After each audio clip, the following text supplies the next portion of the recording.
The following program may contain subject matter and language suitable for mature audiences. Viewer discretion is advised.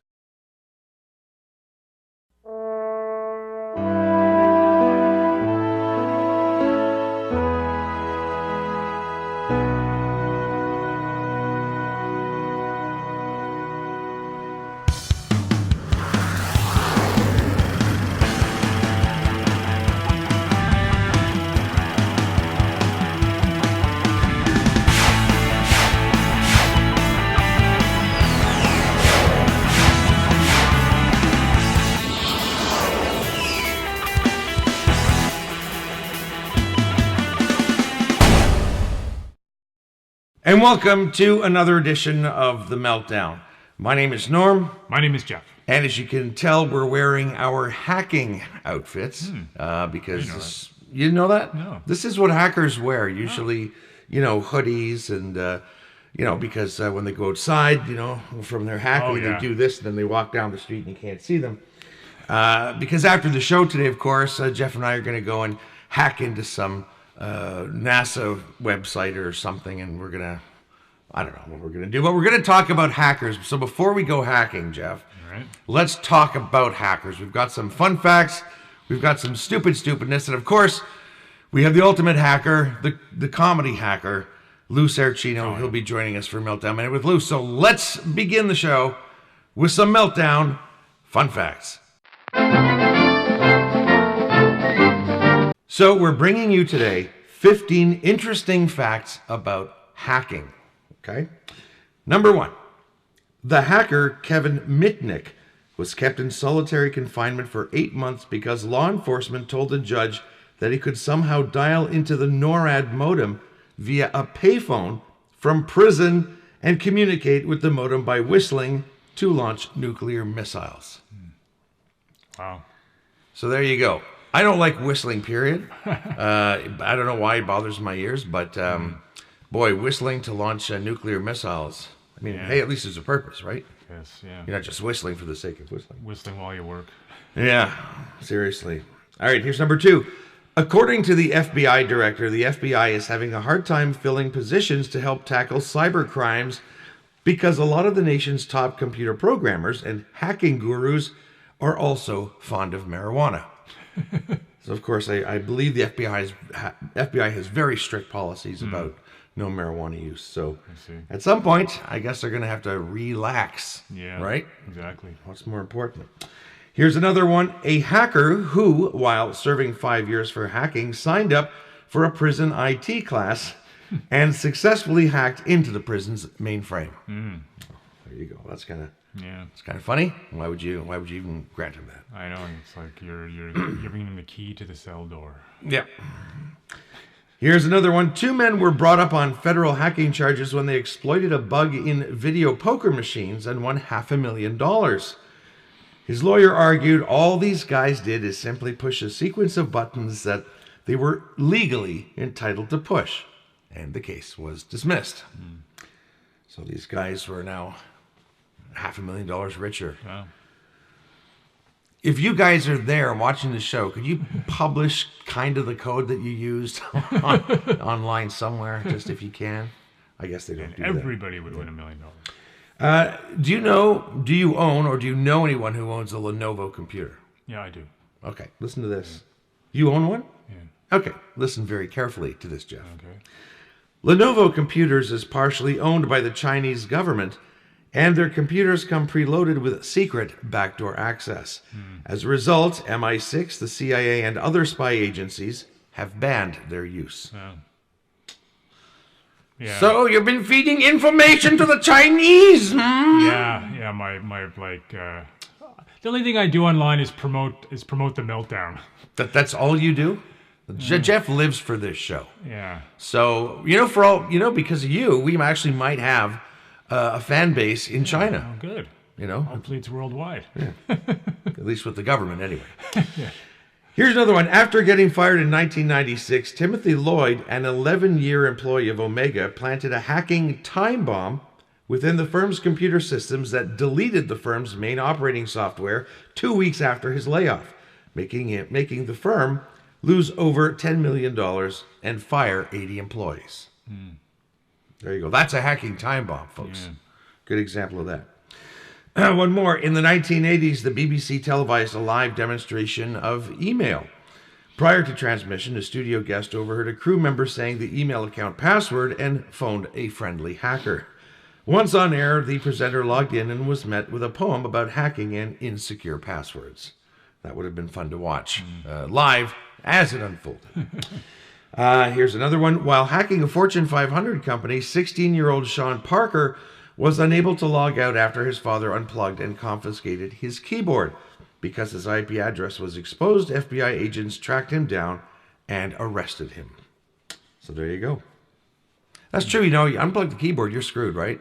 You actually can't get into or out of anything, I don't think. Yeah. Unless you just unplug the computer, which is probably a smart thing to do if you've just hacked a Fortune 500 company. Yeah. Here's another one. The first person that was charged with hacking a computer did not go to jail due to there being no specific criminal offense at the time. So be the first on your block to do something really horrible. And if there's no precedent, the judge's got to say, well, I don't know what to charge you.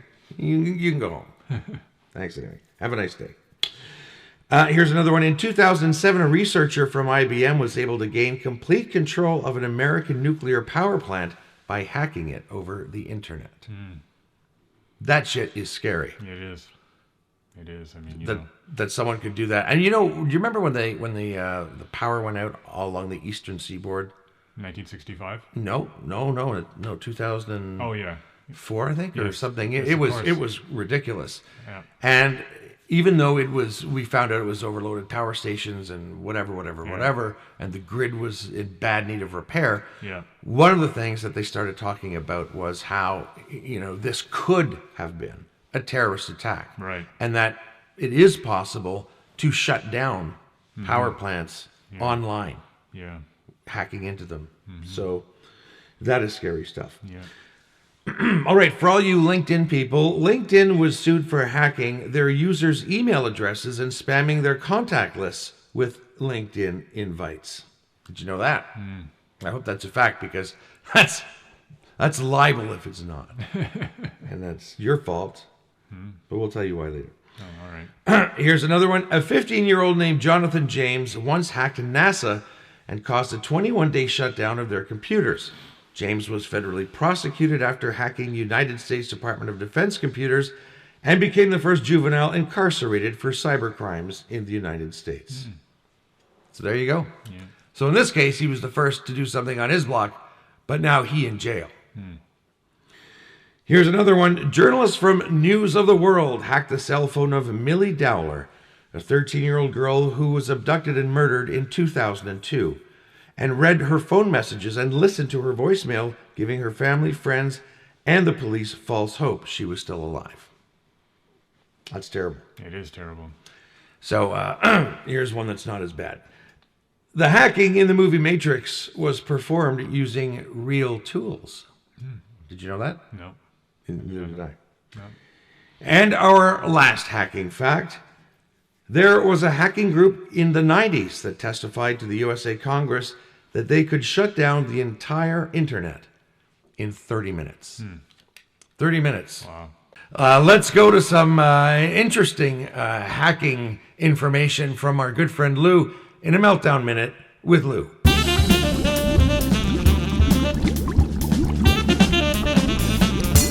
Hi, this week Norm and Jeb were talking about hackers. Very serious thing, as you guys probably know in the news. There's been a big data breach. Even if that's not necessarily true when you're watching this, wait a week, it will be, because that's the world we live in now, folks, where you can't trust that your information is going to be safe. That's just the way of the world. And it's amazing to me that there are guys, this is their whole job, that's their job, that they can get into some kind of high-level thing. Because I grew up in the 90s, and my knowledge of hacking revolves around the movie War Games, which is probably not appropriate or relevant to this particular conversation. My point is, what's cool to me about hackers is that it's the only job in the world where you can get caught doing something wrong, breaking a law, and you get a job offer out of it. That's and Enron. Those would be the two. Hackers and Enron, pretty much. Because I can tell you, when I had a job for Dickie D, by the way, if you're selling ice cream, that's the worst name for an ice cream thing you can come up with. Here comes the Dickie D guy. That's making me feel weird. My point is, when I was shoving bomb pops into my pocket to take home to my friends, there was no promotion in my future. Let's get back on my bike and pedal that fucking thing back to the parking lot. That's what I'd... Super proud of that job, by the way.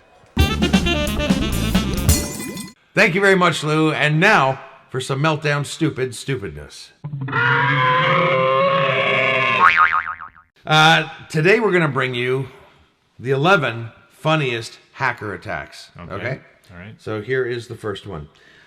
When a hacker gains access to a computer system, they can make it do all sorts of things. But when a worm got into the control system of several nuclear research facilities in Iran, it decided to rock out. The malware, which was first reported in 2012, did the expected things like shutting down monitoring stations and other hardware, but it also had a unique signature. At random times during the night, it would activate workstations and make them play Thunderstruck by legendary hard rock band AC/DC at maximum volume. For those about the rock, we Yeah. salute you. Yeah. For those about the hack, For we those don't about salute to- you. Yeah. All right, here's another one. Not all hacks are perpetrated by teens in dark basements. Some come direct from the halls of power in the government and military. Most of them aren't particularly funny, but every once in a while a joke sneaks through. Case in point, Operation Cupcake, a 2011 hack by British intelligence service MI6 that took over a radical Muslim preacher's online magazine and replaced an article on how to manufacture pipe bombs in your kitchen with a collection of cupcake recipes borrowed from the Ellen DeGeneres show. My website for my company is on a server that hosts a shit ton of websites, and they were hacked a couple of years ago. And I remember somebody saying, I go to your website and there's this weird thing. And so I typed in, my URL, whatever, and there was like all this kind of terrorist propaganda stuff. And so I just had to go in and reset it. But of course, they had that widespread. It was ridiculous. Always good to check your websites, All right, here's another one. Many of the best computer hacks reach out into the real world as well, as this illustrates. In 2004, a group of pranksters realized that North Carolina's News 14 took its on-screen snow day school closures from an online message board automatically. They immediately started flooding it with juvenile messages like Cecil's Cockring Emporium, back up tomorrow, and all your base are belong to us. This continued for almost 3 hours before the station caught on. Here's another one. Typically, we don't consider viruses to be all that funny, and if one of our computers got hit with the Japanese-made Ika Teiko virus, there probably wouldn't be much laughter. From the outside, though, it's just absurd enough to be hilarious. The malware, which was first observed in 2010, disguises itself as an audio file. When it's run, it sweeps through the hard drive, deleting files and replacing them with cute cartoon images of octopuses, squid, and sea urchins. The original files are then uploaded to the virus's creator remote server. Masato Nakatsuchi, the man responsible, was arrested and given 2 years and 6 months in prison for his efforts.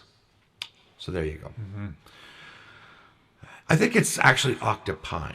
Octopi, yeah. In the article, it said octopuses, and I read it that way, but I do want to say that I'm pretty sure it's octopi. I'm pretty sure it's octopi. So there's your word lesson for today. Here's another one. The last few years have seen a new breed of hackers come to the forefront, motivated by the sheer desire to cause as much chaos as possible. One of the best-known groups is Lizard Squad, who spent 2014 taking down dozens of targets with immature and often ridiculous methods. Perhaps their funniest hack was aimed at PC manufacturer Lenovo. In February of 2015, the squad took down the firm's site and replaced it with what appeared to be a webcam feed of bored-looking teenagers soundtracked to a tune from High School Musical. Who were these kids? Well, the world may never know, but the sheer absurdity of the hack earns it a spot on the list. Okay, here's one more. As more and more devices are networked together, it makes it easier for hackers to manipulate them. Case in point, when some ambitious pranksters figured out how to get into electronic road signs in San Francisco in 2014, they reprogrammed the messages to read, "Godzilla attack, turn back." Thankfully, no accidents were caused by drivers fleeing giant radioactive lizards, but it still caused a lot of confusion. So, like, you know, those signs, especially in Toronto, you know, there are all those electronic boards. It'd be funny to see Godzilla attack turn back. Or 1949, Rebel Rabbit. Robert McKimson directed it, and he changes the Times Square sign to Bugs Bunny was here. Oh, you know what? I actually don't know that, but thank you. An additional cartoon fact from Jeff. Yeah. All right, here's another one. Social media is a double-edged sword for today's brands. It's a necessary part of doing business, but it can also go wrong in an instant. Burger King found this out the hard way when somebody took over their Twitter account in 2013. The hacker posted a message claiming the fast food franchise had been sold to longtime rival McDonald's and changed their display name and icon to the Golden Arches. They didn't keep up the ruse for long, as the account was suspended after about an hour, but it was amazing to watch such a big corporation get owned. Okay, here's another one. The rise of Bitcoin has opened the doors for all kinds of shenanigans. It turns out that an anonymous, untraceable currency can be used for evil pretty easily. But the funniest Bitcoin-related hack that we've heard of happened in 2011 when the forums at bitcointalk.org, one of the most prominent and visible discussion areas for the currency, were taken over by an anonymous hacker and changed into Cosby Coin. Grinning images of Bill Cosby were plastered all over, along with links to a whole website that had been set up to pitch the pudding-flavored cryptocurrency. All right, here's another one. Typically, when pranksters hijack a celebrity's social media account, they use it to either grab personal information from DMs or promote their own causes. The as-yet unidentified jokester who seized control of Britney Spears' account in 2009 had other plans, however. When he took over, he decided to go full Illuminati on the singer, filling her page background with eye-bearing pyramids and tweeting about the star giving herself to Lucifer every day, and hoping for the arrival of the New World Order. The bizarre message still stands as one of the funniest celeb hacks. Although it's funny, I don't find that funny. I mean, I'm sure Britney Spears did. I'm not a big Britney Spears fan. Trust me, I'm not a Britney Spears fan, period. Nothing wrong with her. I just doesn't do it for me, right? Yeah. But I still wouldn't wish that on anybody. No. You know? I wouldn't even wish that on you, Jeff. Oh, thank you. You remember Max Headroom, right? Yep. Okay, and it was actually a computerized version of actor Matt Frewer to sell Coca-Cola products. This was back in the 80s, right? And he was digitally enhanced, and I thought they were amazing commercials. I loved them. And just as an aside, Matt Frewer, the actor, actually lives in Gatineau, which is, half an hour drive from here. So he's a Canadian guy. He's been in all kinds of shows. In fact, Max Headroom was made into a TV show, which was kind of interesting. The whole gimmick behind Max Headroom, made famous as a Coke pitchman in 1985, was that he was a rogue artificial intelligence that could take over displays with ease. So in 1987, it was only natural that he became the face of one of the most memorable TV hacks of all time. One November night, a man in a headroom mask cut into the broadcast signal of 2 Chicago stations, airing a demented video in which he ranted and then dropped his trousers and was paddled on the butt with a fly swatter. The incursion only lasted 90 minutes, but that was long enough to become hacker legend. So there you go. Bad Max Headroom. Yeah. Although that was fake bad Max Headroom. Yeah, exactly. All right, our last crazy hack in 1909. This goes back a long time. 1909. In 1909, a group of some of London's finest men gathered in the Royal Institution's lecture hall to witness the first ever display of long-distance wireless telegraph designed by Marconi. But when the machine was fired up, it started tapping out an insulting poem about Marconi diddling the public. The reason? The system had been hacked by magician and prankster Neville Maskelyne, who figured out Marconi's method and devised a workaround to insult his rival. So there you go. Even Marconi was hacked in 1909. So it's nothing new, folks. People see a system and they go, how do I fuck with this? Right? Yeah. And that just happens a lot more these days. Oh, it does, because there's so much more they can hack. Yeah. And, we did a show, I think, last season on self-driving cars. Yeah. And one of the main fears about self-driving cars is because they're all computerized and linked to a network. If they could be hacked, the horrible things that could happen, because a car is a 2-ton weapon. Yeah. If it's, it can be used that way. Anyway, that's all we got for hacking today. And so next week, we're going to come back and we are going to be stressed out. Okay. And we're going to be talking about stress. And I'm going to tell you what good stress is called. You know what good stress is called? Good stress. No, it isn't. There's an actual name for it. And you'll find that out next week. GS. No, it's not GS. GPS. No, it's not GPS. And Jeff, we're out of time. So no more guessing about what good stress is called. Come back next week and we'll tell you. Plus Lou will be here for another Meltdown Minute with Lou. And until then, we'll see you. I'm Norm. I'm Jeff. Take care.